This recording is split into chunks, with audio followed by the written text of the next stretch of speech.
Information is power, and I don't think anyone understands this better than the people who control the media. We're bombarded with endless stories and agendas attached to them. Most of us are probably worn down by this, by the constant wave of information and what to do with it. In my opinion, this is by design. And recently, one of these stories that seems to be reported on more and more frequently is the UFO phenomena.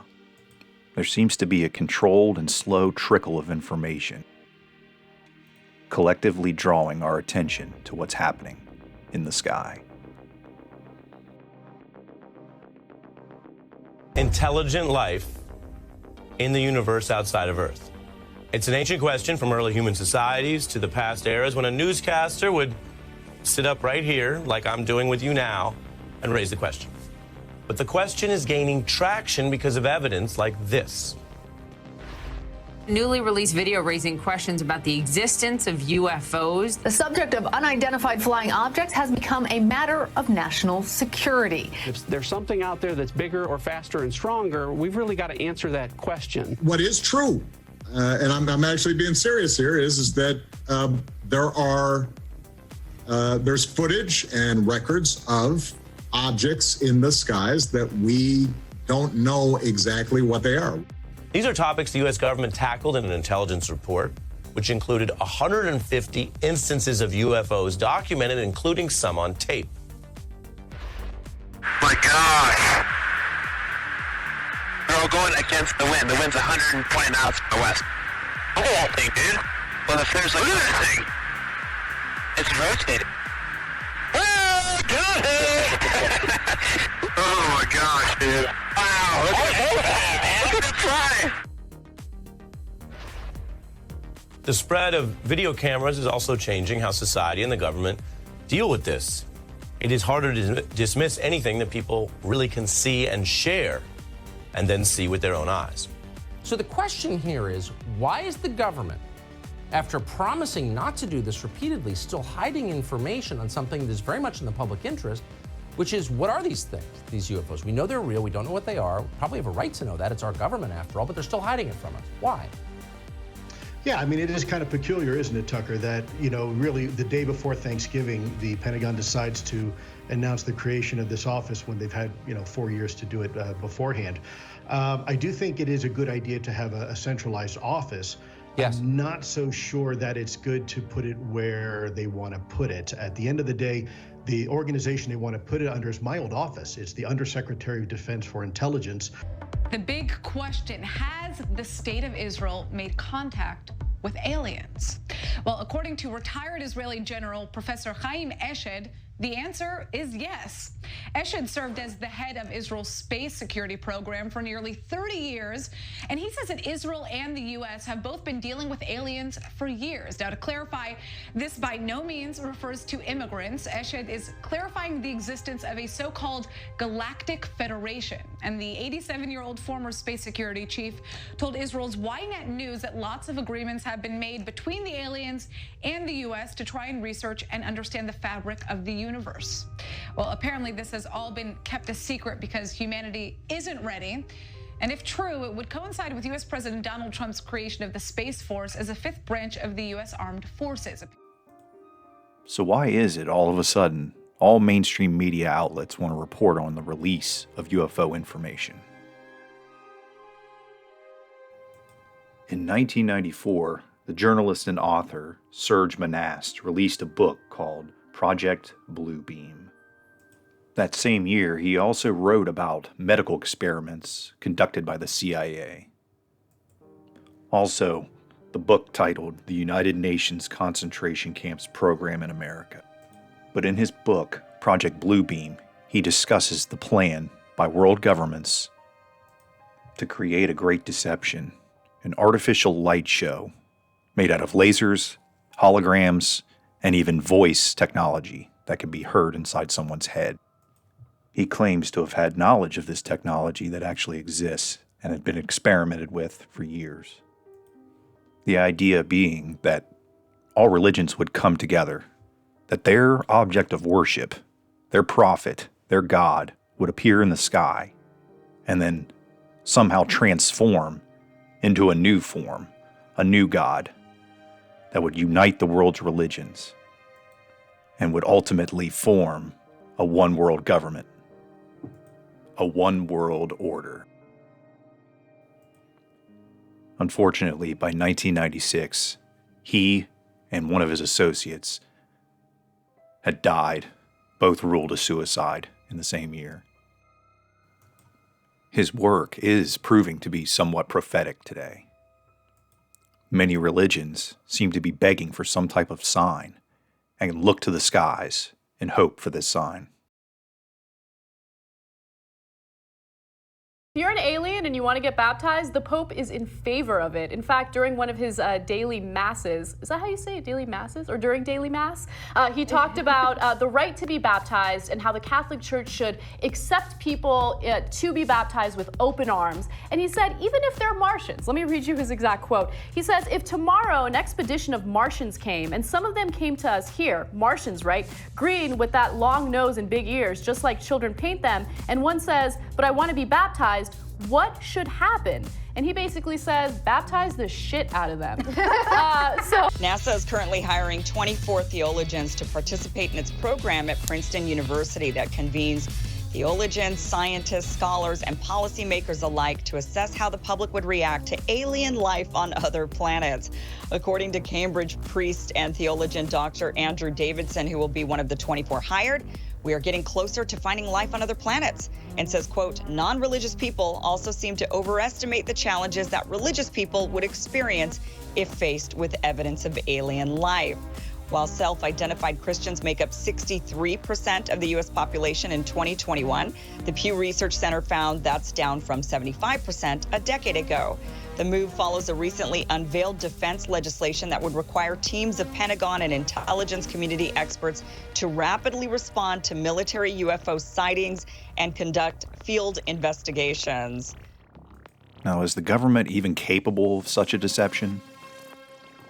Enter the latest in laser and holographic technology.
Although these holograms are beautiful and something to behold, just the technological marvel alone is amazing. But I think that this technology is being released in very limited ways. I believe they're testing this technology in all countries, using religious imagery to test the populace and gauge their reaction.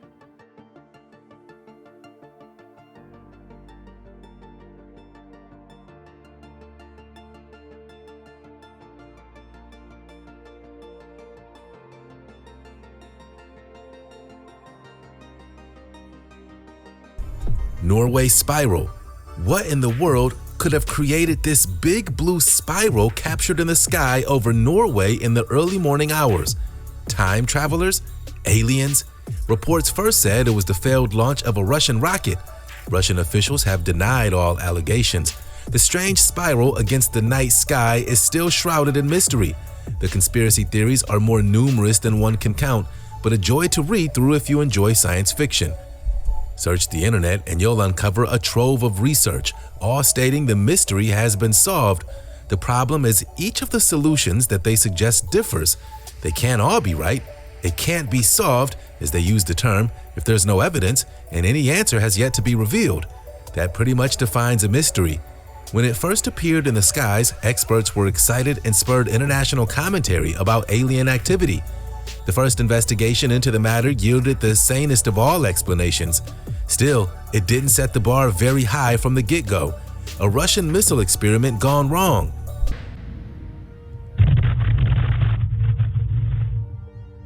So did you hear that boom? People across southwestern Pennsylvania certainly did this morning, and now it stems from a meteor quite possibly responsible for it. Good evening and thanks for joining us on KDKA News. I'm Lindsay Ward. People heard their windows rattle and felt their walls shake as the boom echoed across the sky.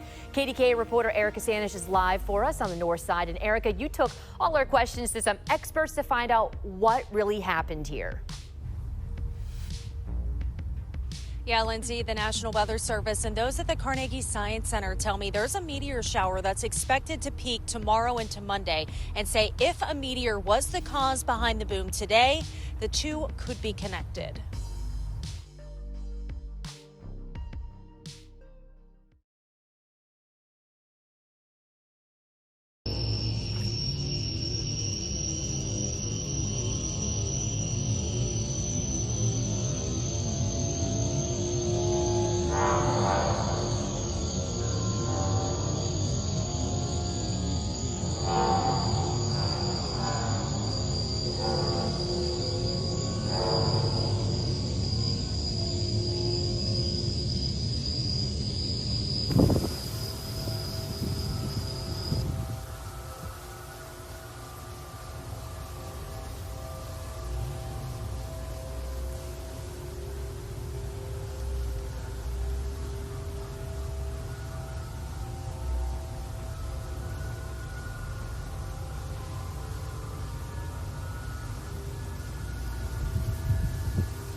This video surfaced out of China, and it looks like their city is floating in the clouds. Of course, we can't verify if the video is real or not, but we have seen things like this before. It just disappears. It goes. It just disappears. It goes bye-bye. Dude, is it not? He's gone. Oh my god. Dude, is it not? He's gone. Oh my.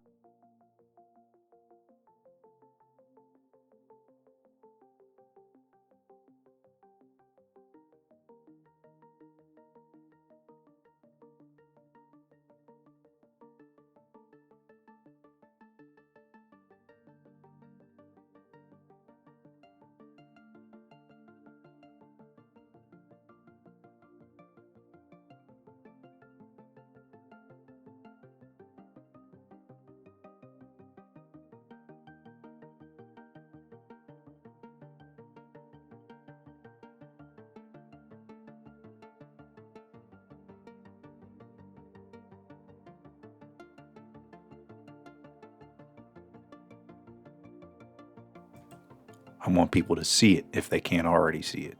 And as always, please do your own research, and any support you show me is definitely appreciated. I'll see you guys in the next one.